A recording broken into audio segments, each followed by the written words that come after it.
bonjour. Donc je m'appelle Loïc. Donc j'ai commencé le foot gaélique donc en 2015. Donc ça va faire maintenant 10 ans que je le pratique. Voilà. Principalement donc sur Bordeaux. J'ai commencé donc en 2015 en tant que joueur. J'ai rapidement après évolué en tant qu'entraîneur. Donc j'ai entraîné pendant 6 ans l'équipe de Bordeaux. J'ai pris également donc des fonctions donc de sélectionneur avec l'équipe de Gascogne, car nous on a la particularité donc d'avoir des équipes régionales qui puissent être représentées donc à l'international. Donc avec l'équipe de Gascogne, donc on joue régulièrement donc l'Euro et également donc la Coupe du Monde. Alors le foot gaélique, on le découvre toujours un petit peu par hasard. C'est pas médiatisé énormément en France. Donc souvent c'est soit des Irlandais qui le ramènent en France et qui créent des clubs, ou alors souvent c'est par des connaissances ou en voyage. Donc pour moi, ça s'est fait par l'intermédiaire d'un ami qui était parti en Suède. Et lors d'une journée où il faisait pas très beau, il s'est réfugié dans un pub et il a regardé en fait à la télé un sport. Et en fait, il a dit mais qu'est-ce que c'est que ce sport quoi? Ça joue avec les mains, ça joue avec le pied, ça marque des 1 point, des 3 points avec gardien. Et du coup, donc il a dit mais c'est génial quoi. Et en revenant de son voyage en France, donc on a échangé. Et en fait, il m'a dit, ouais, faut qu'on essaye ça, quoi. Donc, nous, ça tombait pile poil à une période où on sortait de 30 années de football. Donc voilà, on en avait un petit peu marre. On se retrouvait pas tout à fait dans le club où on était. On avait envie de changer. On arrivait au bout d'un cycle et du coup, on a basculé sur le foot gaélique.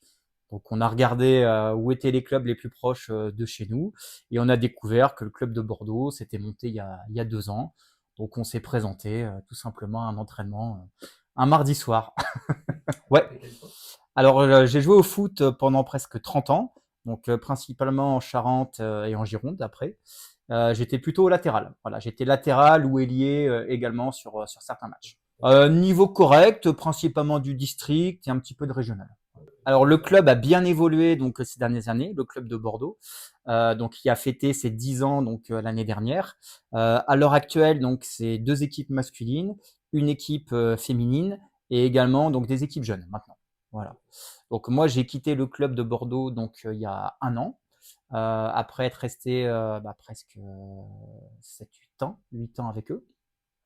Et du coup, donc j'avais fini en tant que coach et là j'ai pris d'autres fonctions donc depuis l'année dernière. C'est ça, donc plutôt maintenant un travail avec les étudiants.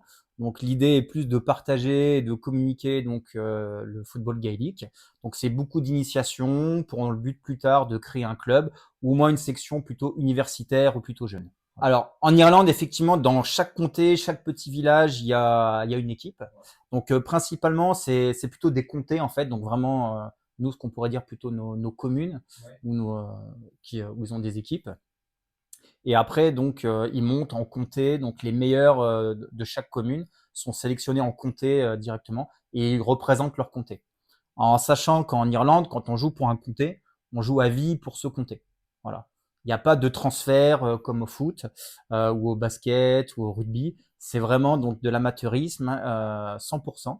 Il n'y a aucun joueur, même ceux qui sont semi-professionnels, ça reste amateur. Et du coup, il n'y a pas de transfert, il n'y a jamais de changement donc d'équipe. Alors, non, on est sur du 100% amateur. Après, bon, il y a toujours des complaisances. Souvent, les joueurs, ils ont soit des emplois du temps aménagés, soit ils ont des emplois donc un peu aidés par les mairies ou au sein des clubs. Et ce qu'il faut savoir aussi, c'est que beaucoup maintenant, les meilleurs Irlandais aussi au Gaelic, ceux qui veulent vraiment vivre de leur passion, ils s'exportent un petit peu et ils partent en Australie également pour faire ce qu'on appelle le footing. Dans le foot australien, on retrouve beaucoup d'Irlandais, effectivement. C'est 2 sports qui sont assez similaires. Et du coup, il y a une diaspora un peu irlandaise des fois qui part comme ça. C'est ça. Ils changent un peu de sport pour vivre de leur passion. Ah, généralement, quand c'est fini, ils reviennent. Ouais, c'est rare qu'ils reviennent. Ouais, ils font un choix. À Bordeaux, il y a une cinquantaine de licenciés, filles et garçons confondus. Ah, ça représente le double, voire le triple. On se rend pas compte, mais en Irlande, comme je disais, chaque petite commune a pratiquement son stade. C'est des infrastructures qui sont vraiment exceptionnelles pour ce que c'est. Et au-delà du sport, ça rassemble vraiment toute la commune autour de valeurs.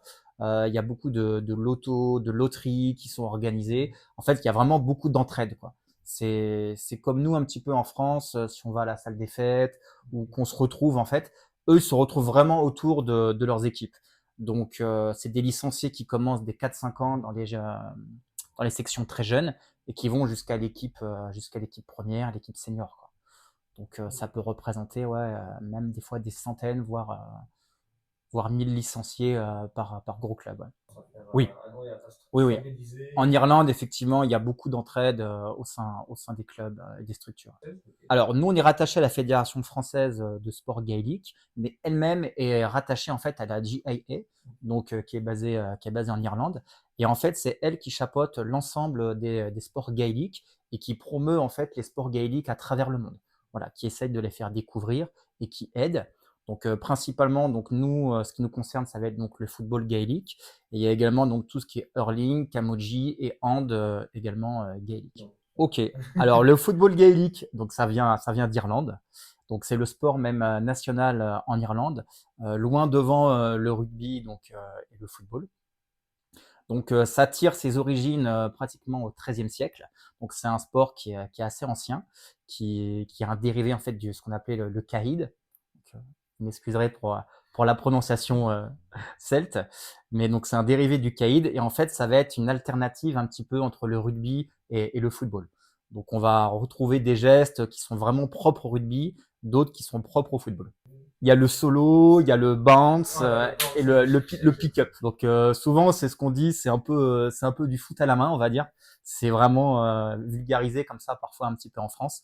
Donc effectivement, on peut s'aider de ses mains, on peut s'aider des pieds, mais après c'est codifié. Voilà, c'est-à-dire que tous les 4 pas, il faudra faire un geste pour pouvoir continuer d'avancer. On est plutôt dans un sport d'évitement que dans un sport en fait d'impact comme le rugby. Donc il y a beaucoup moins de trauma qu'au foot ou qu'au rugby. Alors, ça se joue à 15 en Irlande, donc sur des terrains qui sont très très grands, qui sont plus grands que nos terrains de rugby ou que nos terrains de foot, à peu près entre 130 et 145 mètres de long par 80 de large. Et pour l'adapter donc au niveau européen et principalement en France, donc on s'est basé sur les infrastructures françaises, donc soit des terrains de rugby, soit des terrains de football. Et nous, on joue à 11 contre 11 en France. Voilà, donc effectivement, la grande particularité du foot gaélique, c'est qu'il y a un gardien.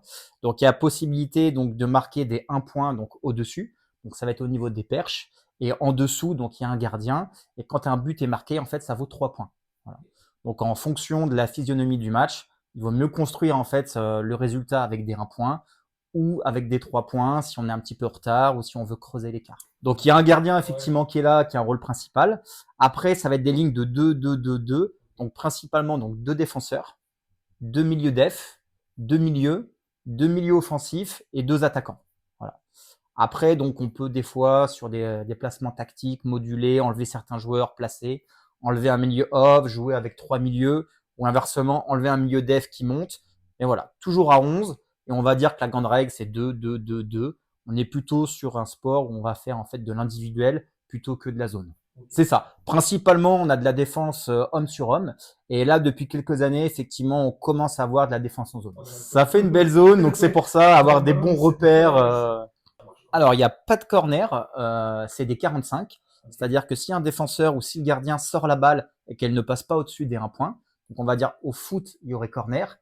Donc au foot gaélique, il n'y a pas de corner, mais par contre, c'est un tir à 45 mètres. C'est ça, l'adversaire reprend comme s'il faisait un corner, sauf qu'il va se mettre au milieu du terrain, à peu près en face de là où la balle est sortie, et ça va être un tir à 45 mètres. C'est ça. Soit il tire directement, soit il peut combiner pour trouver un attaquant ou un milieu off également devant. Voilà. Il n'a pas l'obligation de tirer tout directement. Et pareil donc pour les touches, quand la balle sort, ça se fait au pied. Un renvoi au pied, il y a plus de 13 mètres pour trouver un joueur.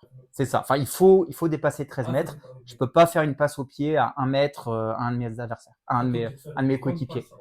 C'est ça, c'est ça. En passe ou même avec des rebonds, mais il faut qu'il y ait une distance en fait réglementaire. S'il est précis, tu peux. Alors pareil, si jamais il y a une faute qui est commise, sur une faute qui est commise, donc tu prends un tir à 1 point. Donc là où l'endroit de la faute, tu peux tirer à 1 point. Et également une autre règle qui est très importante et qui est fondamentale dans le gaélique, c'est qu'à aucun moment tu ne peux ramasser le ballon qui est par terre. C'est ça. Il y a que les filles qui peuvent le récupérer. Les garçons doivent faire un pick-up. Donc, action de ramasser la balle. Et il faut d'abord que le pied lève la balle pour aller aux mains. Non, non, non, c'est un des gestes qui met pour les nouveaux, qui met le plus de temps à être assimilé. Nous, comme on vient du rugby, qu'on vient du foot, qu'on vient des sports de contact collectif, on a toujours cette notion de si je me baisse, je vais être un peu vulnérable. Alors, ce qu'il faut savoir, c'est si jamais tu fais le geste de ton pick-up, tu es protégé. Du moment que tu es baissé, en fait, tu es protégé. L'adversaire ne peut pas venir te charger, ne taper, ni mettre un coup de pied dans le ballon. Voilà. Donc, en fait, c'est pratiquement le premier qui se baisse qui peut récupérer la balle. Alors, tu peux pratiquement le tirer, sauf que tu n'as pas l'obligation de la faire rebondir par terre. Comme un drop où elle va taper en fait le sol avant de partir, tu peux la prendre directement en volée. Alors, le gardien, effectivement, a une surface et une zone où il n'est pas touchable, donc sur 1 mètre devant sa ligne. C'est un peu une zone de no man's land, donc les attaquants ne peuvent pas pénétrer donc, à 1 mètre du gardien, donc ni le charger. Après, le gardien, pendant très longtemps, donc, a été vu comme un troisième défenseur. Et on a inculqué ça à nos gardiens, justement. C'est-à-dire que le gardien fait les arrêts, fait les relances en jeu. Et en fait, c'est pratiquement un troisième défenseur. Donc en fait, il pouvait monter et contrairement au foot ou au rugby, surtout au foot où il y a un gardien, en fait, un défenseur à n'importe quel moment pouvait se substituer au gardien. Comme on a le droit aux mains, qu'on a le droit aux pieds, si le gardien montait, un défenseur pouvait prendre sa place. Donc en fait, il n'y a rien qui le différenciait vraiment d'un défenseur. Cette règle a été un petit peu corrigée l'an dernier donc, par la GAA et maintenant elle impose que le gardien reste un peu plus dans sa zone. C'est ça. Il y a un maillot différent, bien distinctif pour le gardien. Alors, on est dans un sport effectivement régi donc par la GAA avec ses règles, et il y a beaucoup d'évolutions effectivement. Presque tous les ans, il y a des nouvelles règles, il y a des changements. Alors minimes, hein, ça révolutionne pas le sport. Il y a toujours des petits changements, des adaptations dans les règles. Alors, ça dure 2 fois 30 en Irlande, donc pour tout ce qui est junior. Les seniors, c'est 2 fois 35. Eux, ils ont des systèmes donc de championnat. Et nous, en France, donc on l'a adapté sous forme de tournoi. Comme les équipes sont assez éloignées les unes des autres, on se regroupe principalement, donc en fait, un week-end par mois, et toutes les équipes se rencontrent ou essaient de se rencontrer sous forme de tournoi. Donc on ne peut pas faire du 2 fois 30 sur une journée complète, parce que sur une journée, on va enchaîner entre 5 et 6 matchs. Donc on est plutôt sur du 2 fois 12 ou 2 fois 15 en France. Alors sur un tournoi, donc ça dépend s'il y a un tournoi en première ou deuxième division, mais généralement, il y a entre 8 et 12 équipes à peu près. Donc ça se répartit principalement sur 2 poules. Et après, donc match de poule le matin, et après élimination directe et classement l'après-midi. Oui. Alors maintenant, ça a été fait il y a 2-3 ans. Autrefois, il y avait ce qu'on appelait des tournois mineurs, des tournois majeurs, où les équipes pouvaient aller ou ne pas aller. Et à la fin, il y avait un classement avec un système de points qui avait été pris sur ces tournois-là. Avec l'augmentation donc du nombre d'équipes et du développement du sport en France, il y a des divisions qui se créent. Donc en Bretagne, il y a déjà 3 divisions qui sont créées depuis quelques années. Et nous, donc pour tout ce qui est fédéral, donc hors Bretagne, donc maintenant il y a également 2 divisions. Donc il y a une première et une deuxième division. Alors eux, ils sont entre 4 et 6 par division en Bretagne. Okay. Ouais, Bretagne, beaucoup de clubs en Bretagne, donc avec beaucoup de joueurs. Et en France, effectivement, donc il y a à peu près le même nombre de clubs, mais vraiment bien éloignés. À peu près, il y a quand même beaucoup de Bretons encore. Il y a beaucoup de joueurs bretons, et notamment chez les jeunes. Après, chez les jeunes, c'est beaucoup, c'est bien développé effectivement en Bretagne. Voilà. Et eux, ils l'apprennent aussi dans le cursus scolaire.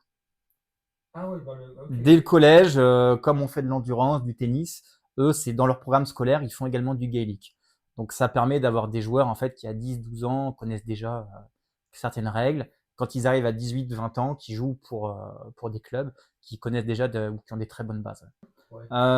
Ça tend à se resserrer. Justement, il y a un étirement, on va dire, vers le haut. Mais il y a quand même un petit écart encore entre certaines équipes. Ouais. Ça c'est déjà fait et ça se vaut. Donc, pour simplifier, on va dire le championnat de France, il y a le championnat de Bretagne, donc avec le classement. À côté, il y a le championnat fédéral. Et à la fin de l'année, en fait, donc les 4 meilleurs de Bretagne et les 4 meilleurs en France vont se réunir donc sur les finales France qui auront lieu fin juin cette année à Clermont-Ferrand. Et là, effectivement, donc les équipes sont mélangées. Donc les 4 de Bretagne, les 4 du fédéral, et vont s'affronter donc pour le titre de champion de France. Voilà. Donc là, ça va faire 2 ans que le titre est en Bretagne. Mais avant, effectivement, c'était le fédéral qui l'avait. En 2019, avec Bordeaux. Voilà, merci. Ouais, alors eux, ils ont des équipes effectivement dans chaque petite commune. Ils vont avoir un championnat effectivement pendant une bonne partie de l'année avec ces petits clubs-là. Et après, les meilleurs joueurs donc sont pris pour jouer en comté. Et après, en comté, ils vont jouer le All Ireland. Donc là, effectivement, c'est vraiment les meilleures équipes de Bretagne qui s'affrontent, effectivement pour le titre suprême, quoi. Voilà. Nous, comment dire nous, on est quoi? Ah, si je dis les Girondins de Bordeaux, ils vont pas être contents. Compliqué en ce moment. Ouais, compliqué. Non, non, non, on est sur des divisions vraiment en dessous. On est assez loin. On est assez loin encore. On serait un national, voire un national 2, quoi. Il y a un très très gros écart avec des joueurs effectivement qui dès leurs 4-5 ans n'ont connu que ça. Et nous en France, c'est vraiment un sport. On est le plus gros contingent de joueurs en Europe hors Irlande et Angleterre. Et souvent, les joueurs, on a découvert en fait le gaélique assez tard. On découvre sous 25, 30 ans parce qu'il n'y avait pas les structures, parce qu'il n'y avait pas de club, parce que c'était méconnu. Maintenant, il y a des jeunes qui arrivent, mais nous, on a commencé effectivement avec un petit peu de retard. Et du coup, il y a des gros écarts quand même de jeu entre les différents joueurs, quoi. Tout à fait, les coachs ont évolué également avec le jeu forcément. Ne serait-ce ce qu'on parlait tout à l'heure avec les défenses en zone. Avant, c'était que de l'individuel pur et dur. Et maintenant, effectivement, il y a de la défense en zone. On fait également des tactiques pour mettre des sweepers. Donc des sweepers, c'est-à-dire que je vais enlever un joueur à un endroit pour en mettre un ailleurs. Donc souvent, ça veut dire un joueur qui est un peu un électron libre, qui va pouvoir apporter donc des différences en apportant un surnombre. Donc, est-ce que je joue avec un seul attaquant, une pointe haute pour faire un pivot et avec des milieux off en fait qui viennent plutôt l'aider et qui arrivent lancer? Est-ce que je mets 2 attaquants? Est-ce que je mets des ailiers? Donc il y a pas mal effectivement de stratégies qui peuvent se mettre en place en fonction de l'adversaire, des joueurs également qu'on dispose. Donc oui, ça a pas mal évolué, ça s'est structuré également. Maintenant, tous les coachs sont pratiquement diplômés. La fédération française chaque année dispense donc des formations, que ce soit pour l'arbitrage, que ce soit pour le coaching, donc filles, garçons. L'idée, effectivement, c'est vraiment de développer ce sport de plus en plus. Et exactement. Et alors, aujourd'hui, il n'y a rien qui n'empêche quelqu'un qui a envie de coacher, et juste avec de la bonne volonté et en ayant des idées, il peut coacher effectivement dans un club, c'est pas interdit. Après, effectivement, on recommande quand même de faire des formations coaching. Voilà. Ne serait-ce que pour avoir des exercices, des choses à mettre en place. Alors, on va dire le gardien dégage. Alors déjà, un très bon gardien qui dégage, ça va déjà à milieu de terrain, voire ça dépasse le milieu de terrain. C'est très très rare d'aller chercher ses attaquants directement, parce que les terrains, bah, c'est comme des terrains de foot. Ça voudrait dire que le gardien puisse dégager pratiquement dans la surface adverse. Donc ça se voit pas tous les jours, ça peut arriver. Donc principalement, donc on va lui demander de dégager donc sur les milieux, voire les milieux off. Et en fait, ça va s'organiser qu'en fait j'ai mes 2 milieux. Donc idéalement, ils vont faire un appel sur le côté. Et l'autre va essayer de suivre également, donc pour pas rester de l'autre côté. Jamais axial, parce qu'un ballon dans l'axe, en fait, si l'équipe adverse la récupère, en fait, comme il y a des 1 point avec les perches, ça, on peut vite prendre 1 point facilement si la balle est pas récupérée. Donc on va principalement demander donc au milieu de faire un appel sur le côté. Donc le gardien va dégager au milieu de terrain, plutôt côté droite ou gauche, et le milieu offensif, donc qui est devant en fait le milieu off sur le terrain, lui va venir chercher la balle, se rapprocher de son milieu. Si jamais la balle est déviée en fait au contact, qu'il puisse, ce qu'on appelle donc au ramasse-miettes, la récupérer. Donc dans le meilleur des cas, donc on récupère cette balle. Si jamais donc il arrive à l'attraper donc du premier coup sans que la balle tombe par terre, le joueur peut demander un marque. Il y aura eu plus de 30 mètres en fait avec la balle. Donc là, le jeu s'arrête, il récupère la balle et il peut continuer à tirer, enfin au pied, il peut aller trouver quelqu'un d'autre. Voilà. Donc ça, c'est il prend le marque. C'est pas une obligation. On va dire qu'il a toujours la balle, donc il la récupère et là, il peut progresser sur le terrain. Voilà. Donc soit aller chercher donc ses milieux off, des petites passes à la main pour construire, pour mettre un surnombre, soit directement s'il y a un appel tranchant, aller chercher un attaquant directement devant. Ça dépend de ton équipe, ça dépend de l'équipe adverse forcément.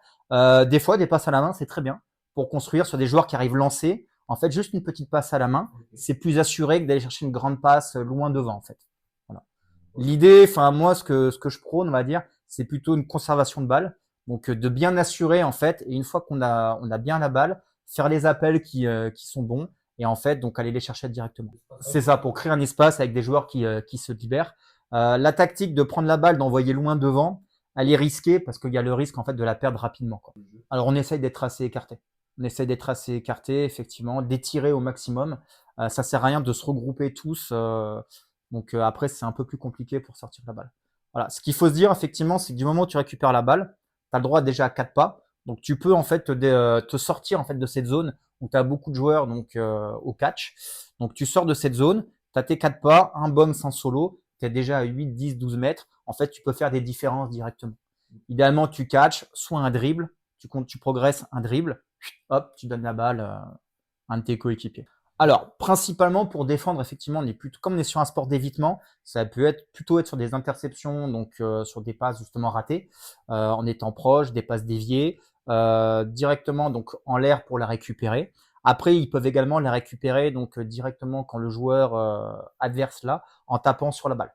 Voilà. Jamais point fermé et en remontant, toujours paume ouverte et vers le bas. Voilà. On ne peut pas ceinturer, donc c'est-à-dire que si tu as l'adversaire, tu peux pas ceinturer. Par contre, rien ne t'empêche de taper sur la balle pour faire échapper la balle en fait à l'adversaire. Et tu fais un pick-up pour récupérer la balle au sol. Voilà. Sauf s'il y a des rebonds, si la balle rebondit, tu peux si elle est en l'air, tu peux la reprendre directement. Voilà. En fait, c'est vraiment l'arracher du sol, tu peux pas. Mais si elle rebondit, tu peux la récupérer. En sachant qu'un attaquant qui a la balle va forcément être vulnérable à quel moment? Au moment en fait où il va faire son solo, en faire rebondir, ou son bounce. Donc c'est là où vraiment les bons défenseurs attaquent vraiment pour récupérer la balle. C'est ça, c'est ça. Il y a vraiment beaucoup d'anticipation, soit en l'air, donc arriver lancer, être proche de son attaquant, et puis après être au contact et effectivement bien voir ses 4 pas, est-ce qu'il est droitier, gaucher, et au moment en fait pour défendre. Voilà. Un geste également de défenseur, c'est ce qu'on appelle donc un contre. Donc c'est-à-dire au moment où il va tirer, il peut contrer la balle également avec les mains. C'est ça. C'est soit un ballon entre guillemets qui traîne qu'on a récupéré, soit c'est en tapant et en récupérant la balle. Contrairement au rugby ou au foot, il va pas y avoir de tacle, il va pas y avoir de plaquage, de ceinturage. La seule chose qui va être autorisée en fait, c'est un contact à l'épaule. Voilà. Donc c'est épaule contre épaule, avec ou sans ballon. Donc un défenseur aussi pour déstabiliser peut très bien mettre un petit coup avant qu'on récupère la balle, histoire qu'on l'attaquant l'échappe. Mais effectivement, pas de plaquage, pas de ceinturage. Alors en France, c'est assez aléatoire forcément vu que nous on va jouer 2 fois 10 ou 2 fois 15. Il y a encore quelques années, on voyait des grands scores avec des grands écarts. Avec la création des divisions au championnat, une homogénéisation aussi du niveau des équipes. Maintenant, sur les derniers tournois qu'il y a eu, déjà quand on est à 15, 15-4, 15-3, ça commence déjà à être des beaux scores. Et souvent, ça se joue à aller à 5-6 points, quoi. Non, non, non. Les divisions ont beaucoup aidé. Et puis effectivement, la durée ne permet pas des gros scores. Oui.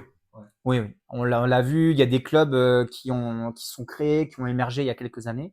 Et effectivement, c'était dur, les créations de clubs pour certains. Déjà, c'était compliqué d'avoir le bon nombre de joueurs. Et c'était compliqué, effectivement, donc d'avoir des structures avec des coachs, tout ça, également pour pouvoir pratiquer et montrer le gaélique. Donc, il y a des équipes qui sont montées et pour certaines, les débuts ont été un peu durs. Voilà. Alors, le minimum, on va dire, c'est bien d'être 11, vu qu'on joue à 11.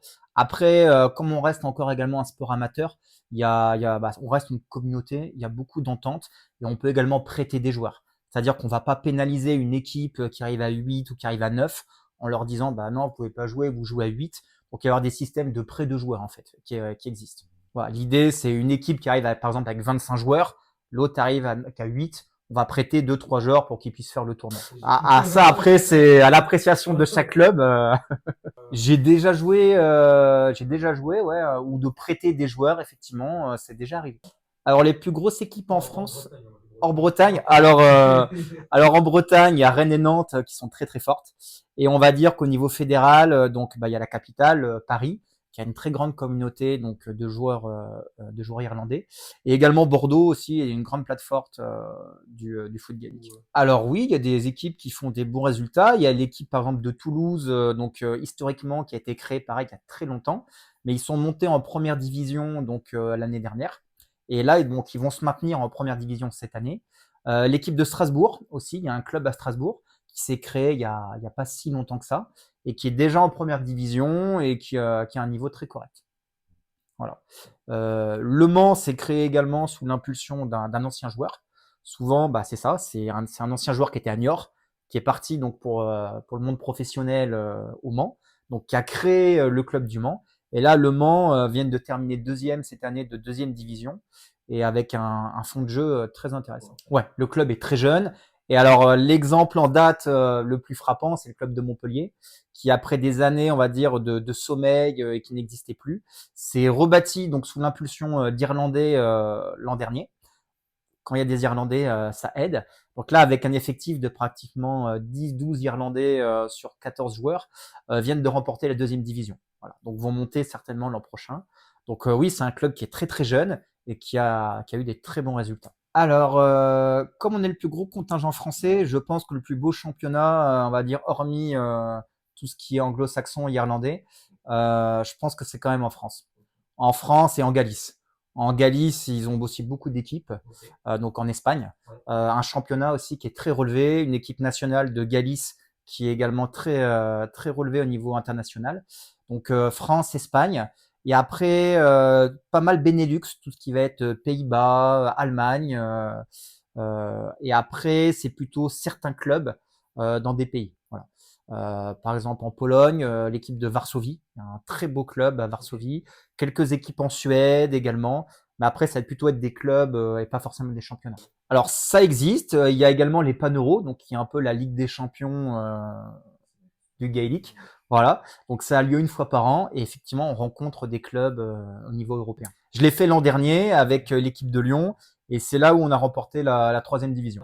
C'est ça, c'est pareil, c'est par division. On peut s'inscrire par niveau parce qu'effectivement, il y a des équipes comme tout ce qui est Barcelone, Madrid, Amsterdam. C'est des équipes qui sont 100% irlandaises, par exemple. C'est des Irlandais qui ont 17-18 ans en Erasmus, qui font partie donc de ces clubs-là et effectivement qui ont un niveau aussi très élevé. Alors après, alors je maîtrise pas trop, mais je sais qu'il y a un championnat anglais. Donc il y a un gros championnat anglais. C'est là pratiquement il y a le plus de clubs également. C'est divisé par comté parce que la GAA en fait a divisé l'Europe par comté. Donc la France fait partie donc de comté, on va dire Europe Nord avec tout ce qui est les îles anglo-saxonnes.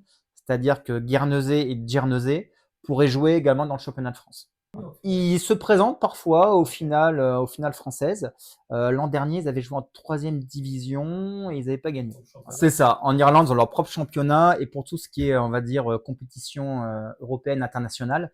Donc, il n'y a pas d'Irlandais qui peuvent jouer, qui peuvent jouer tout ce qui est Euro ou Coupe du Monde.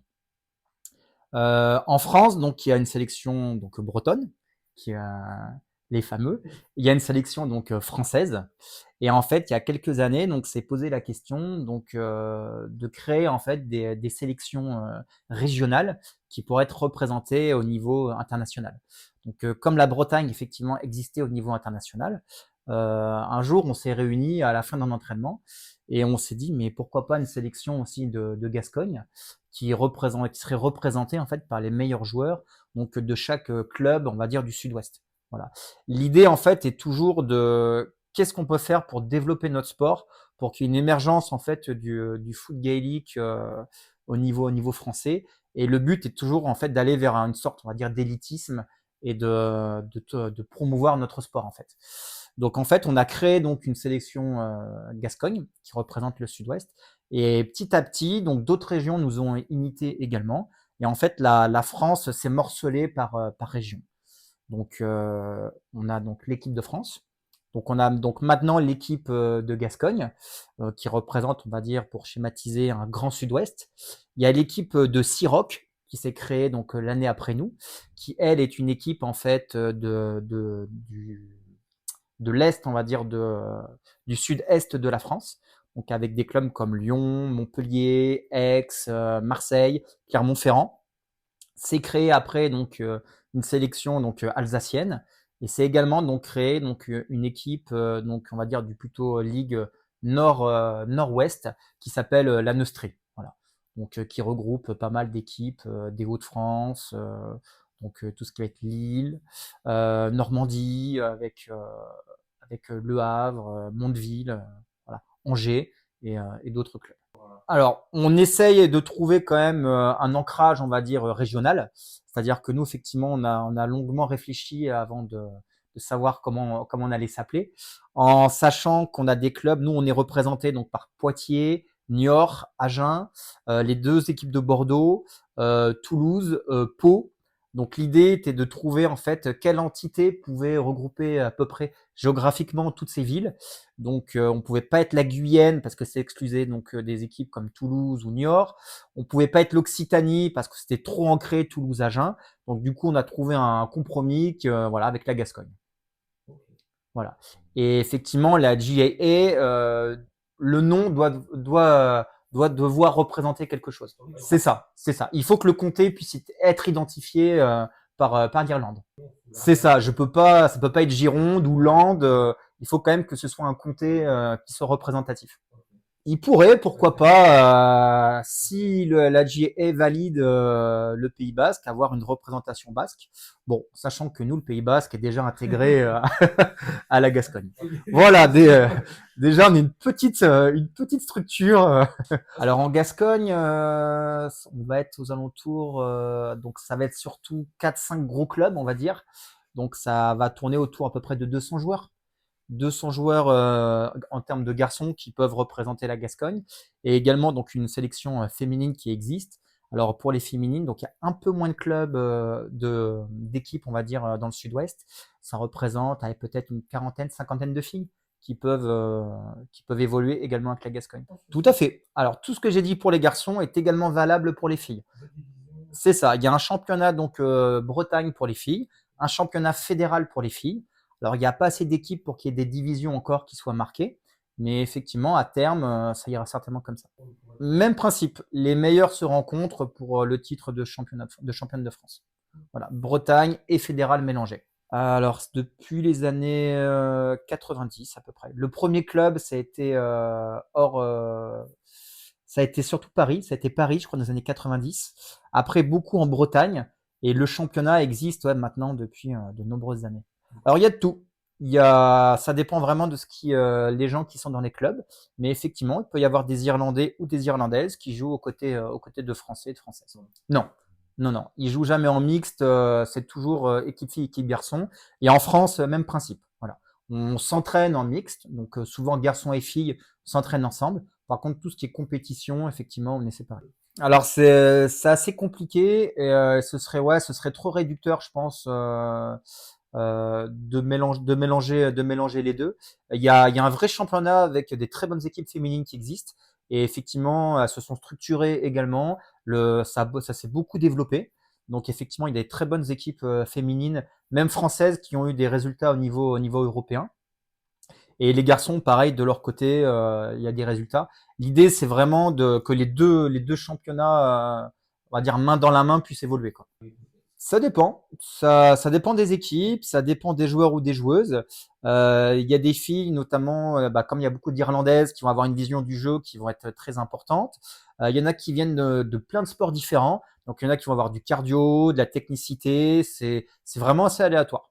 C'est vraiment aléatoire. En sachant que les filles, elles, à partir de 14-15 ans, peuvent évoluer également avec les équipes seniors. Pour les garçons, on est plutôt sur du 17 ans, voilà, à l'heure actuelle. Avant, c'est les juniors, voilà. C'est même principe. C'est même principe, équipe filles et des équipes garçons. On n'est pas en mixte. Et donc là, justement, un des gros enjeux de la fédération française ces dernières années, c'était de développer en fait toutes ces équipes juniors qui n'existaient pas et de créer en fait un championnat qui va se mettre en place. Alors principalement en Bretagne, mais nous dans le sud-ouest, mais comme on a beaucoup de pratiquants, on va dire seniors, qui sont également profs de sport, de PS ou qui sont dans des structures lycée, collège, apprennent ça aux jeunes. Et maintenant, on a beaucoup d'équipes jeunes effectivement qui commencent à voir le jour. Voilà. Agen a pratiquement 3 équipes jeunes. Voilà. Le club de Bordeaux a une équipe jeune également. Voilà. Niort a une équipe jeune depuis quelques années. Donc on essaye de mettre en place effectivement des équipes jeunes, en sachant que c'est le vivier des équipes seniors pour plus tard. C'est ça. Et en fait, on s'est rendu compte qu'on va chercher des très jeunes parfois, donc beaucoup au collège. Et après, en senior, c'est beaucoup des copains ou des amis qui nous rejoignent. Et la tranche d'âge de aller 17, 20 ans, il y en a très très peu en fait dans les clubs. Alors, est-ce que ces jeunes-là, il y a une méconnaissance? Est-ce qu'ils sont dans du foot, ils sont déjà dans du rugby? C'est vrai il y a peu de jeunes. Alors, exactement le même principe que tu viens de citer pour le water polo. Du coup, il y a beaucoup de créations donc, et d'initiations qui sont faites par les clubs dans les lycées, dans les collèges, également avec Cap 33 à l'été. On fait pas mal d'initiations pour faire découvrir. Donc, on se rend compte effectivement qu'il y a beaucoup de jeunes maintenant qui le pratiquent un petit peu au collège, qui en ont déjà entendu parler, donc qui se rapprochent en fait des différents clubs. Et après, donc, ça peut aller très très vite dans les clubs. On peut monter soit en équipe réserve, soit en équipe première directement, quoi. D'ailleurs, pour l'anecdote, il y avait l'Euro l'an dernier, donc on discutait avec des jeunes de l'équipe de France, donc qui avaient 15-16 ans, donc qui faisaient également cette compétition-là. Et en discutant avec eux un petit peu, on s'est rendu compte que ces jeunes-là, en fait, on leur a dit, bah, t'as commencé il y a combien de temps, tu découvres. Et en fait, il y a des jeunes qui ont déjà 17 ans, ça fait 7-8 ans, qui pratiquent déjà au collège ou au lycée, qui ont déjà fait ça. Donc on se retrouve avec des jeunes, en fait, qui ont pratiquement 10 ans d'ancienneté de gaélique, et en fait, ce qui correspond à moi, ma génération, ce qu'on a, quoi. Sauf que eux, ils ont pas encore 20 ans. Donc, ils courent plus vite, ils ont déjà tous les gestes. Donc, s'ils continuent, en fait, ça, c'est des jeunes, voilà, ils auront même pas 20, 25 ans, ils auront déjà 10 ou 15 ans de gaélique. Et justement, c'est ça qu'on essaye, justement. Les clubs vieillissent, voilà. On sait qu'on est dans une génération, on a 35, 40 ans. Donc, les clubs, si on veut les faire perdurer sur du long terme, bah forcément, il faut que ce soit des jeunes qui puissent arriver. Voilà. Filles ou garçons. Alors, très bonne question, mais je connais encore des joueurs à plus de 50 ans qui jouent. Voilà. Donc, effectivement, peut-être un peu moins de cardio, mais encore de très bons gestes, des très bons tirs et bonne vision qui vont compenser par du placement. Donc, non, il y a encore des joueurs à plus de 50 ans qui jouent. Alors, parfois plus en équipe première, mais qui se font plaisir dans des équipes réserves ou dans des divisions inférieures. Voilà. Et il y a également des jeunes qui ont 16-17 ans, qui ont découvert et qui ont attaqué cette année-là. Donc, on est vraiment dans des antipodes d'âge où tout le monde peut se retrouver. Alors, on a dépassé les 1000 licenciés depuis quelques années. Donc, on est sur une progression constante en fait depuis les années 90. Le Covid a mis un petit coup d'arrêt, ça a été un petit peu compliqué. On venait juste de dépasser les 1000 licenciés, on est redescendu 900, 800. Et là, depuis 3-4 ans, il y a une recrudescence, il y a un recrutement important qui s'est fait. Et donc là, on est plus proche des 1000, 1100 licenciés. Et notamment, dans ces 1000 licenciés, il y a beaucoup de jeunes maintenant. Donc c'est ça qui est intéressant. C'est ça, c'est une force, c'est un sport qui gagne vraiment à être connu, qui est très très complémentaire d'autres sports. Et pareil, avec des gestes où on arrive en fait d'horizons différents, basket, foot, hand, on peut se retrouver très très rapidement une fois qu'on a bien compris au bout de 2-3 entraînements. C'est quelque chose qui est vraiment très très ludique et on prend du plaisir rapidement. C'est ça, c'est ça. Ce qui est aussi, ce qui est sympa, c'est que c'est moins contraignant que d'autres sports où pratiquement tous les week-ends on va être happé, on va devoir faire des kilomètres, on va devoir partir.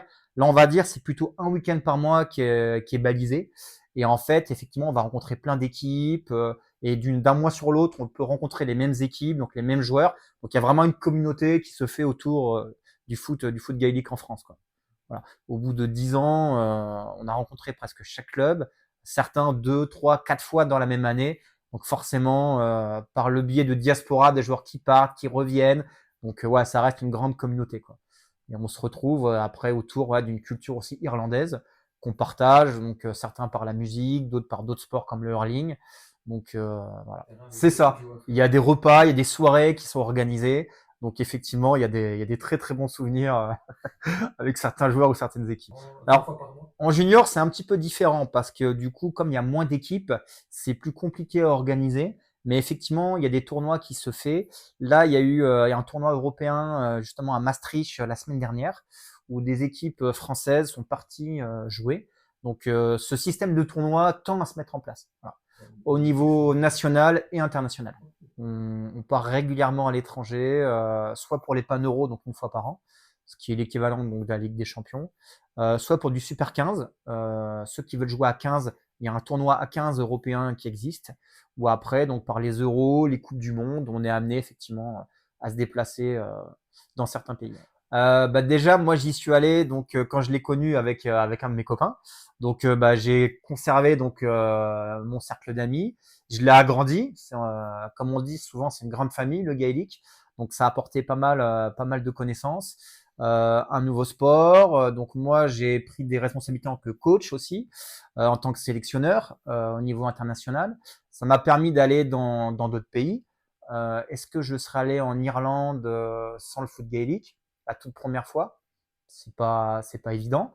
Est-ce que je serais allé en Galice en Espagne? C'est pas évident non plus. Donc ouais, ça permet de voir pas mal de choses. Et après, sur le plan humain, c'est également une vision différente.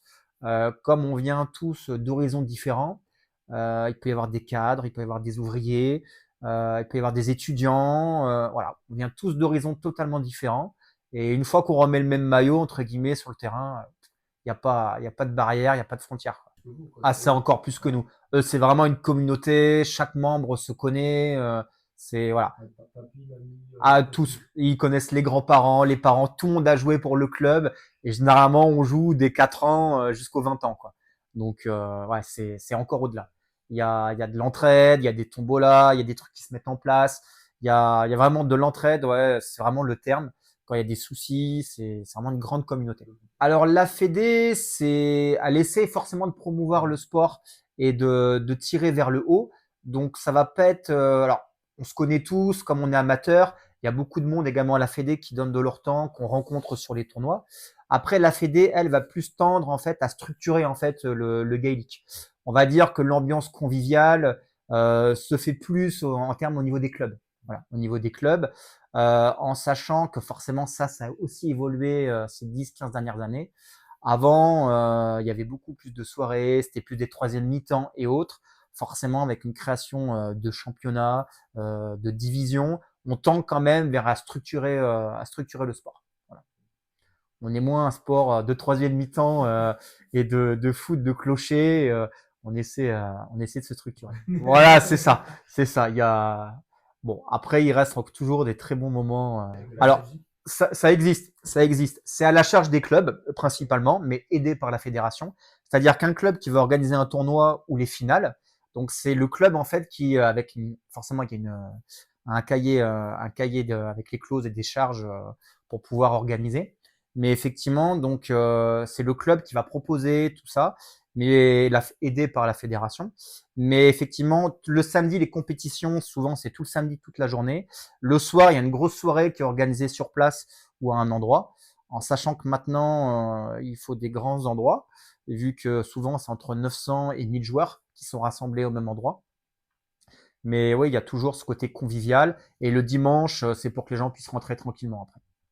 Comme on vient des 4 coins de la France, c'est ça. Un par mois, finale au mois de juin. On se rend compte qu'en fait, en France, il y a que 5, 6, 7 villes, on va dire, qui peuvent organiser des tournois.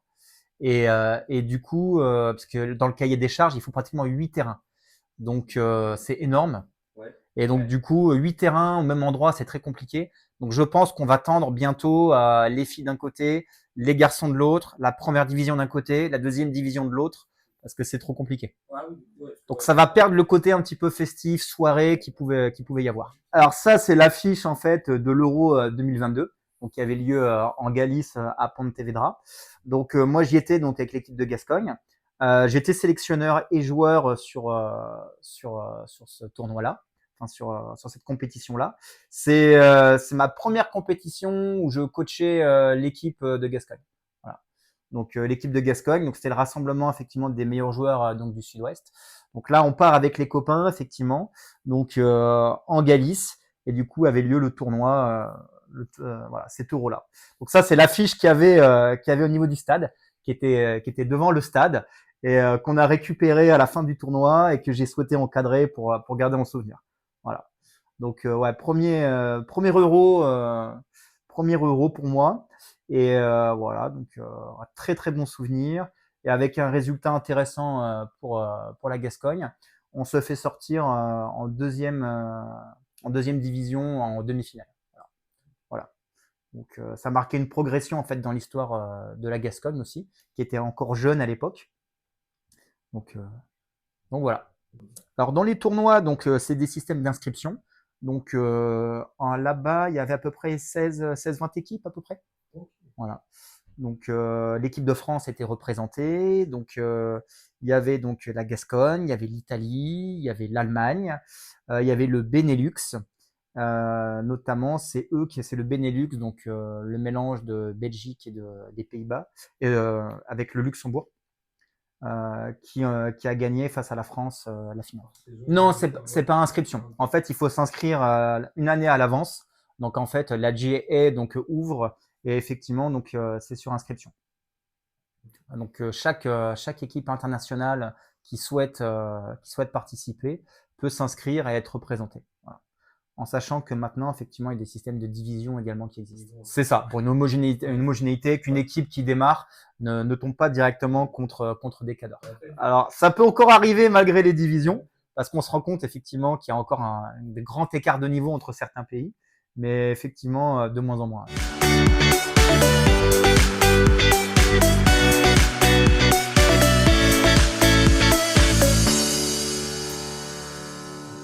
Donc ça, c'est le maillot de la Gascogne. Donc c'est notre jeu de maillot donc avec lequel on fait tous nos matchs internationaux. Il a été créé du coup l'an dernier, juste avant l'Euro, qui avait lieu à Vannes. Donc voilà, c'est le maillot de la sélection du Sud-Ouest. Donc qui reprend un petit peu donc les codes en fait du Sud-Ouest avec les couleurs, avec le rouge et or un petit peu de tout ce qui est Guyenne, Occitanie. Donc avec le symbole donc avec le léopard passant, donc en héraldique, le petit ballon de gaélique, le Southwest United, donc tout le Sud-Ouest uni, donc avec les différents clubs. Alors celui-ci, c'est celui de 2019. C'est le tout premier en fait qui existe. Voilà. Le tout premier qui fut créé, c'est celui-ci. Donc l'Euro 2019, 2018 a été joué avec celui-ci. On retrouve effectivement donc le grand léopard passant. Voilà, avec les bandes. Alors ça, c'est le maillot d'Ogra. Donc ça, c'est un club donc de Gaélique donc en Irlande du Nord. Ce qu'il faut savoir, c'est qu'à chaque Coupe du Monde, en fait, donc les dernières avaient lieu donc en Irlande et en Irlande du Nord. Donc la dernière avait lieu en Irlande du Nord donc en 2023. Et à chaque Coupe du Monde, en fait, chaque sélection est jumelée en fait avec un club local. Donc c'est-à-dire que sur la semaine de compétition qui va avoir lieu, il y a un soir où on est accueilli en fait dans un petit club local. Donc là, c'était celui d'Ogra. Et en fait, donc ils nous présentent donc leur structure, comment eux ils évoluent, leurs équipes. On peut assister également parfois à un entraînement de leur équipe senior ou junior. Et on partage en fait un moment avec eux. Donc on mange avec eux. Souvent, il y a également de la danse folklorique irlandaise. Ils partagent leur culture. Et du coup, ça, c'est leur maillot. On échange nos maillots en fait lors de cette soirée-là. Et du coup, l'équipe d'Ogra gentiment nous avait offert celui-ci. Ouais, ça c'est le maillot de Londres, de St Brendan's. Donc ça c'est un club pareil, un gros club du comté de Londres. Donc pareil, eux ils jouent donc en ligue anglo-saxonne. Donc effectivement très gros club, très bon niveau de l'équipe première. Donc pareil avec pas mal de joueurs également irlandais. Alors celui-ci au Pan Euro qui avait lieu à Maastricht cette année. Voilà. Je l'ai récupéré là-bas. Alors, aux cyclistes, alors c'est la question que je me suis posée. Et en fait, non, c'est vraiment un sponsor. C'est une société qui existe.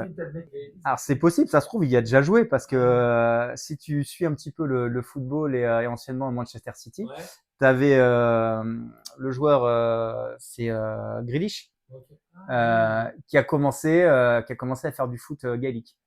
Il a commencé par du foot gaélique et il a basculé après sur du foot, on va dire plus classique. Et pareil, ouais, dans l'équipe irlandaise au foot, il y en a beaucoup qui ont fait également du foot gaélique, qui ont commencé là-dedans. Ouais. Donc ça, c'est le maillot du Canada, de l'équipe nationale, donc qui date de 2019. Je l'ai récupéré lors de la Coupe du Monde 2019 et en fait, je l'ai échangé donc avec un joueur canadien. À la fin du tournoi, à la fin de la semaine de compétition. Donc on a échangé nos maillots. Donc il y a un maillot de la Gascogne qui est quelque part dans une armoire au Canada. Et ça, c'est le maillot du Canada. Voilà. qui a été échangé.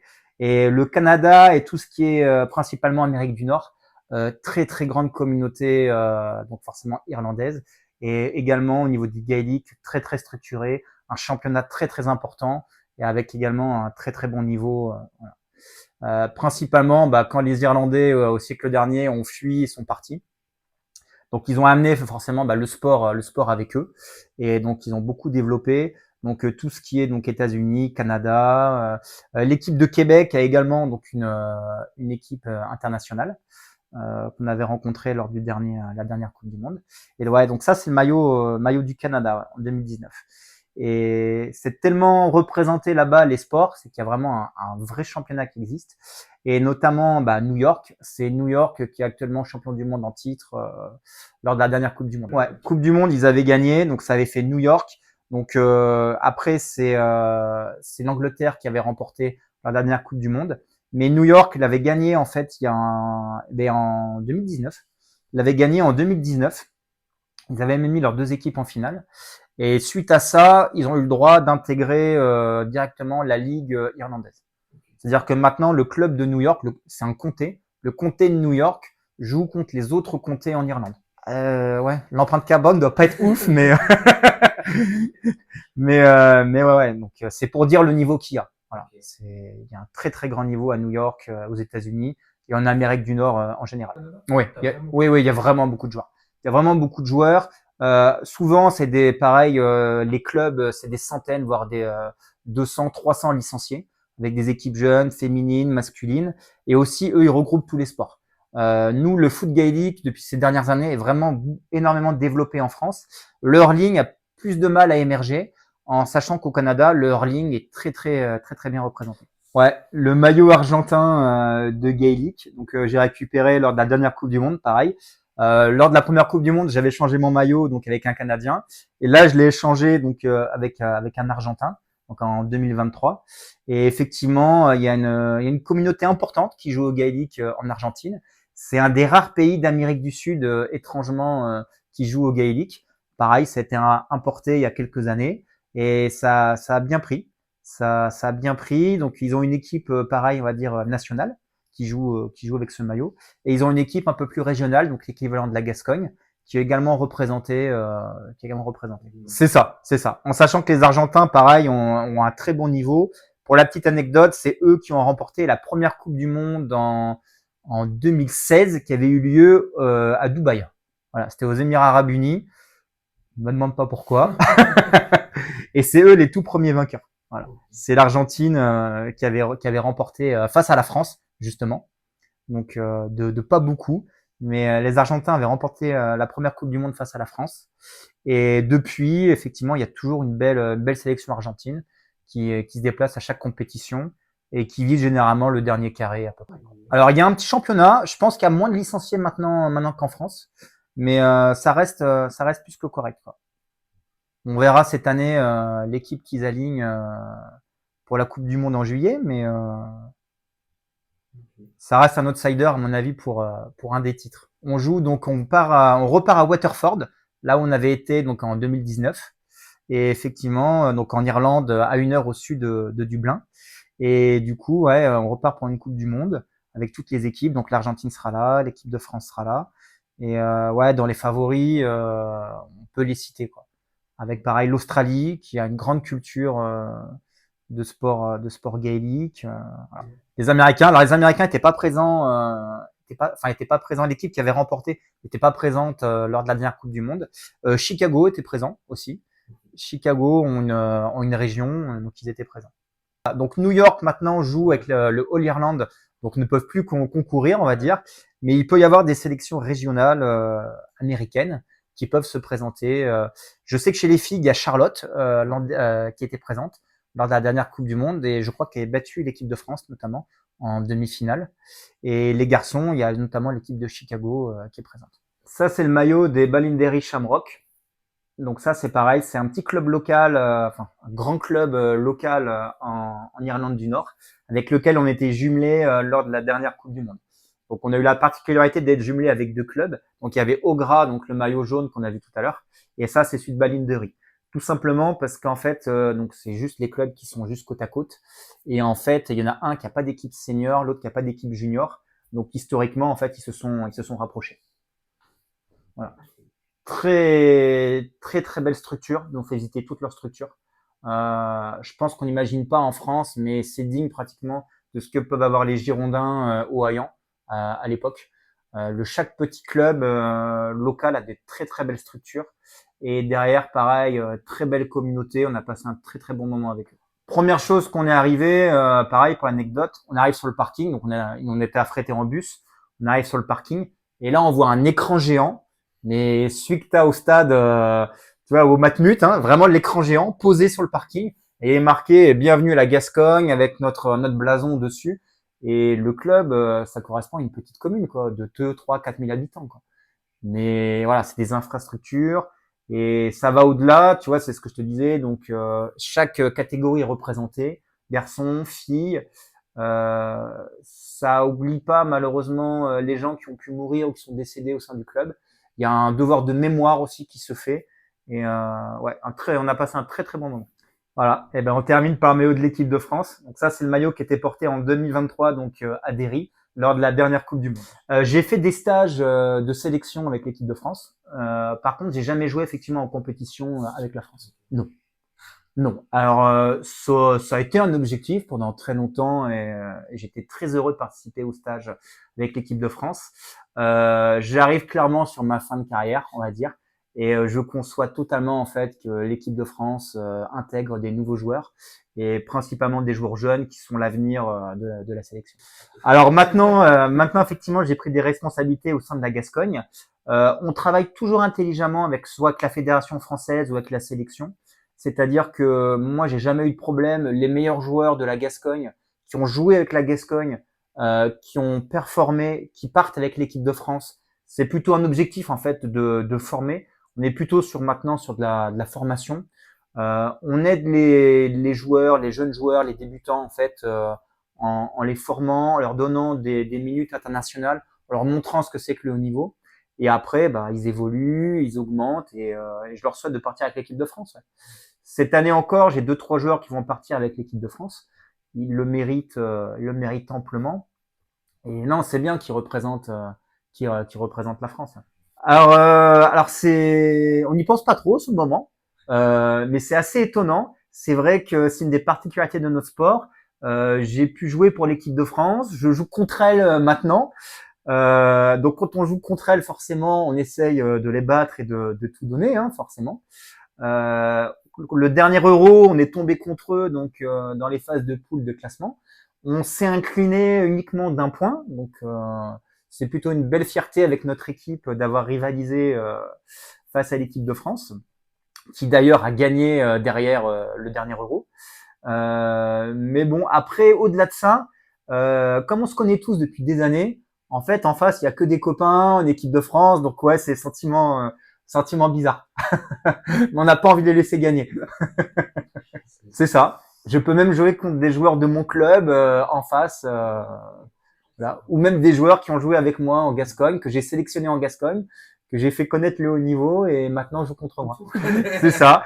Et inversement, comme l'équipe de France est une sélection qui évolue tout le temps et qui prend les meilleurs joueurs, parfois j'ai des joueurs qui ont joué pour l'équipe de France et après qui reviennent jouer avec la Gascogne un peu plus tard. Voilà. On n'est pas fermé. Tu as joué pour l'équipe de France, tu peux plus jouer ou autre. L'idée, effectivement, c'est que les meilleurs joueurs aillent représenter la France. Ça, il y a aucun problème dessus. Et après, nous, les meilleurs joueurs, on va dire, représentent également donc la Gascogne. Mais ouais, il y a des passerelles qui existent. Il y a des passerelles qui existent. Ouais. Alors, naïvement, j'espère qu'ils en pensent du bien. Bon, je pense que la Gascogne, déjà, s'il arrive à le placer sur la carte, ce sera déjà une bonne chose. Nous, on est une très petite fédération, très modeste, la Gascogne, on va dire. On gagne nos galons petit à petit. On a gagné la 3e division en 2019 pour notre première participation. En 2023, on a gagné la 2e division. Cette année, on a gagné donc le Shield à l'Euro, qui est l'équivalent en fait de la première division, mais pas élite. Donc on gagne modestement, on grappille, on essaie de se rapprocher de ce qui se fait le mieux en France en termes de sélection. que ce soit la Bretagne ou la France. Mais nous, on a encore du chemin, il y a encore une grande marche à faire. Voilà. Donc après, l'équipe de France, c'est autre chose. L'équipe de France, comme j'ai dit tout à l'heure, en Coupe du Monde, elle a terminé 2 fois finaliste, donc 2 fois deuxième. Donc c'est des résultats qui sont plus qu'intéressants, qui commencent à se faire connaître. Il y a forcément l'aura effectivement de la France. Donc forcément, on identifie, on reconnaît très vite la sélection française.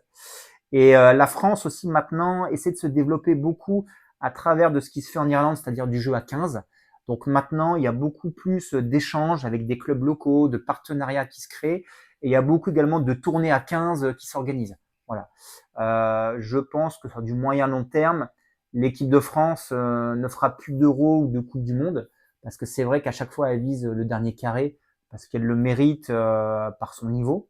Mais je pense qu'elle va plutôt essayer de se rapprocher pour intégrer les équipes irlandaises et peut-être sur du très très long terme intégrer une compétition avec des équipes 100% irlandaises. Exactement, l'idée c'est exactement ça. Londres, New York ont été intégrés donc au All Ireland et peut-être l'équipe de France pourrait intégrer le All Ireland Junior au moins pour pouvoir participer. Alors je crois qu'en plus New York ne reçoit jamais, je crois qu'ils se déplacent à chaque fois. Donc sous réserve, mais ouais, ça fait des beaux déplacements. Mais c'est ce qui freine un petit peu notre sport à l'heure actuelle. On cherche toujours des sponsors, des partenaires, que ce soit la fédération, que ce soit l'équipe de Gascogne, pareil, qui va aller à la Coupe du Monde. On cherche toujours des sponsors pour nous aider. Parce qu'effectivement, le moindre déplacement, il faut traverser la France. Il faut qu'on se déplace donc en Europe. Là, on va se déplacer en Irlande.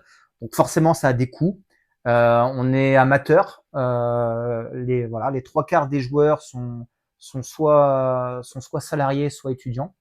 Donc effectivement, c'est beaucoup à la charge des joueurs pour pouvoir se déplacer. Voilà. Les fédérations essaient d'accompagner le plus possible, mais effectivement, on est toujours à la recherche de sponsors. Voilà. Et pour la Gascogne, s'il y a des sponsors locaux, c'est encore mieux.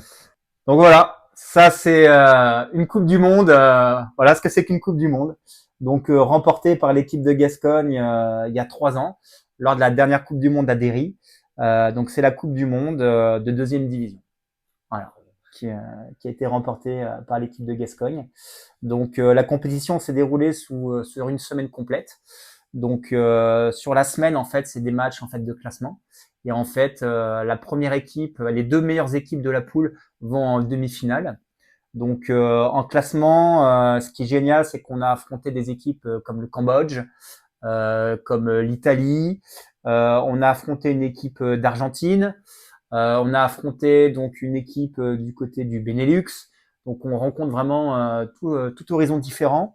Il y a 6 ans, on avait affronté l'Afrique du Sud, l'Australie. Et donc voilà, donc on a gagné en finale une finale 100% française, car c'était nos compatriotes de Siroc, donc du sud-est qu'on a affronté pour le titre. Dans la compétition, alors on répartit toujours entre entre goal et 1 point. Les 1 point, on les compte pas trop, on va dire. On est censé en mettre pas mal. En termes de buts, ouais, j'ai mis une dizaine de buts sur cette compétition-là. Alors, on fait pas de classement de meilleur buteur, mais on se console avec la coupe. Ça suffit largement. Il n'y a pas de MVP. Il y a MVP des finales qui a été remporté par mon capitaine, qui a fait une très très belle finale effectivement. Mais il y a MVP sur les finales, ouais. Sur les finales, sur le match, on a élu un petit MVP. Donc voilà. Les meilleurs souvenirs avec le Gaelic, il y en a clairement 2, je pense, qui viennent en mémoire tout de suite. Le premier, c'est le titre de champion de France en 2019, donc avec l'équipe de Bordeaux. Donc année incroyable. Il y avait une hégémonie. Hégémonie. Il y avait une hégémonie depuis de nombreuses années avec le club de Paris qui remportait chaque année le titre. Et là, c'est une année incroyable. Donc on les bat lors de la saison régulière. Donc on finit invaincu, donc champion fédéral. Derrière, donc on se présente donc pour les finales. C'était à Vannes. On a eu la chance donc de jouer sur le stade professionnel de la Rabine. Donc on a joué là où joue maintenant l'équipe de rugby. Donc on a joué sur la Rabine, donc le terrain professionnel. La finale donc contre Nantes. Donc c'est rentrer sous les tribunes, donc le couloir, au son des binious de la Bretagne, avec les hymnes, nom des joueurs et autres, en tenant les enfants par la main. Donc vraiment finale incroyable qu'on remporte quoi. Donc qui se décante pareil but, enfin vraiment qui tourne très très bien pour nous. Et c'était le premier titre ouais, de Bordeaux. Donc très très bon souvenir. Et avec la Gascogne, forcément, bah, le meilleur souvenir qui vient en tête, c'est en 2023 à Derry. Donc j'étais coach et joueur. Et là où on remporte ouais, la Coupe du Monde. Quoi. Donc pareil, groupe super soudé, que même groupe depuis 2-3 ans en fait qui avait progressé. Donc des joueurs qui arrivent à maturité vraiment. Au-delà de ça, une super bande de copains. Et pareil, semaine incroyable quoi. Aucune défaite, des grands scores et en finale pareil une très très belle finale. Ah forcément, indéniablement, c'est forcément un Derry. Ce qu'il faut savoir, c'est que nous en France, on joue le week-end ou les tournois devant 3-4 personnes. Et encore, c'est la famille qui vient voir les équipes. Et en Irlande, c'est au-delà de ça, quoi. Eux jouent, même les petites équipes locales jouent devant 10, 20, 30 000 des fois personnes pour le All Ireland, voire plus, c'est des stades remplis. Croke Park, c'est l'équivalent, on va dire, du Stade de France en foot chez nous. C'est rempli, c'est des billets qui sont pris à l'avance. Il y a vraiment tout le monde, enfants, grands-parents. Donc c'est des stades qui sont remplis avec une ambiance folle. Et même nous lors des coupes du monde, même s'il n'y a pas cette ambiance-là, c'est plus des locaux qui voient le stade ouvert, qui rentrent, qui découvrent, qui se disent tiens, ça joue aussi au Gaelic en dehors qu'en Irlande. Même là, ça reste des affluences à 3, 4, 5 000 personnes. Donc ouais, très très beau stade et très très bon souvenir. Alors en Irlande, j'ai assisté à un match une fois, du coup, comme on y avait été. Et après, comme on a découvert le Gaelic et l'Irlande par ce biais-là, on est beaucoup à être retourné en Irlande après en vacances. Et on a pu assister effectivement à des matchs. Donc pareil, des matchs de club ou de comté. Et effectivement, très très grosse ambiance.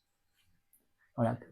Avec- Ah bah quand il y a Kerry ou Dublin qui jouent, qui sont les rivaux historiques, on va dire un peu le Paris et Marseille. Ouais, c'est des très très grosses ambiances et toujours bon enfant. C'est-à-dire que dans les stades, il y a des enfants qui ont 3-4 ans, il peut y avoir des gens qui ont 90 ans. Enfin, il y a jamais de débordement, c'est festif, c'est vraiment très sympa. Alors on essaye de se structurer, mais effectivement, alors à Derry, on était logé, on avait un camp de base entre guillemets, mais après on est souvent logé dans des campus universitaires, tout ça, parce que c'est pareil, il faut trouver une Coupe du Monde, c'est 3000 joueurs pratiquement, donc il faut pouvoir loger tous les joueurs, donc forcément ouais c'est assez compliqué, et c'est pour ça qu'on cherche toujours des sponsors autres à côté. Parce que là, du coup, voilà, pour la restauration, tout ça, souvent c'est à la charge soit des fédés, soit des joueurs. Ouais, c'est une semaine. 1 euro, c'est un week-end. Un tournoi, c'est une journée, enfin un week-end, le temps de se déplacer. Une Coupe du Monde, c'est une semaine complète. Donc, bah, c'est forcément un investissement déjà professionnel. Il faut poser une semaine. Personnel, c'est forcément au détriment de la vie privée de chacun. Et puis également financier. Une Coupe du Monde, là, bon, en plus les vols ont bien augmenté. Il y a des liaisons qui se font plus avec l'Irlande. Ah, il faut compter quand même un budget par joueur. Allez, on va essayer entre 700 et 1200 euros. On va essayer de le limiter au maximum. Pareil, avec des aides, avec des sponsors, avec des mécènes. Mais ouais, il faut compter quand même, je pense, 1000 euros par joueur. Et on va partir à 14. Voilà. Alors la particularité, c'est que pour la Coupe du Monde, on joue à 9. C'est un jeu à 9 contre 9. Donc avec remplaçant, on va partir à 14. Non, et puis moi, particularité, c'est que la Fédé française va aider la sélection française et passe à la sélection Gascogne. Voilà. Donc voilà, il y en a qui font des cagnottes litchi, il y en a qui cherchent par le biais d'entreprises, les dons pour défiscaliser. Des entreprises, ça les intéresse également. Et ils peuvent défiscaliser comme ça. Et pareil, c'est pour s'imprégner aussi du terroir et du sport local, des gens qui veulent s'impliquer. Mais oui, on reste 100% amateur jusqu'au bout. Donc voilà. Dans l'avion, on ramène la coupe est à côté de nous. C'est quoi cette coupe? On hésitait un peu. Tu sais, c'était on est champion du monde. Pour nous, pareil, il y avait un décalage. On est champion du monde de foot gaélique. Et on a ramené la coupe à l'aéroport de Bordeaux. Donc pareil, la douane à Bordeaux. Bonjour, t'es avec les maillots, vous êtes qui on est l'équipe de foot gaélique de la Gascogne. Ok, ok, c'est quoi cette coupe? On est champion du monde, on revient d'Irlande. Bon, on n'a pas été fouillé, c'est bon. Allez-y, c'est bon. Mais ouais, non, très sympa. Très sympa, des très bons souvenirs. Le fait, tu vois, que ce soit amateur, ça permet de s'imprégner d'échanges avec des clubs locaux également qui sont sur place. On est reçu par des gens, mais vraiment presque on est reçu chez eux, chez certains qui donnent tout pour la communauté là-bas. Donc vraiment des gens très sympas. Côté local, convivial, voilà, toujours autour de la Guinness, des petits trucs, enfin des trucs très sympas. Le trophée français, alors il n'existait pas il y a encore quelques années, c'était une coupe qui se passait.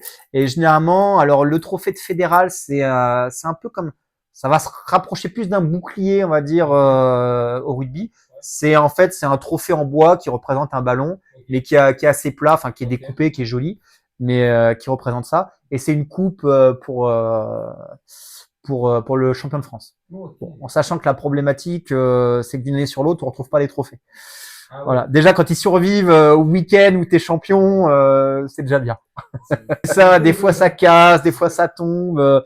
Et tu vois, le trophée de champion du monde de 3e division qu'on avait gagné avec la Gascogne, en 2019, il a disparu. C'était un plate, donc c'était un plat, c'est une assiette en or. Et en fait, on se le passait de club en club et nos amis de Toulouse l'ont fait disparaître.